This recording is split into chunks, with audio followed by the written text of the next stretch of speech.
soo gaaray riboodkan war ma waxay qoreen qoladan wax matrayaasha madbacada dawladda ay waqtiga ka luminayaan war waxaan oo kale tijaraadiyada aan qiimaha leena lagu qoraa war midkaani maaha mid oo caadi ah waa arrin sax oo ciidamadeena ay soo gudbiyeen war gabar nool ayaa noloshii lagu gubay waxaan waa wax dhaaf ah war xad dhaaf ma aha waxaan maalin kasta dhacaan dil dhac bob siyaada kasta maxaan ka kari karnaa isbitoore ciidanka oo saaxiibkeeya yaa wuxuu oran jiray meel madaxu ku taagan tahay dablay maxay ka kari kartaa aamus sideedii la hadlaysaa war anigu waxaan ku weydiiyay gabadha kiiskeeda oo kaliya maxaad ka haysaa waan baaraynaa markii aan helnaan kuu soo sheegaynaa haddaad si degdeg ku soo gudbin weysid waxaad la soconaysaa si degdeg ayaan ku bedelayaa ma samayn kartid balse waa iga sarreysaa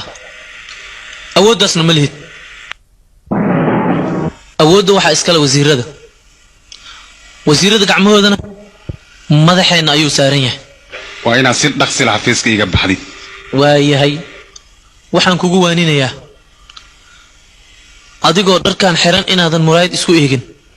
dharkaa kaa wasaqoobayo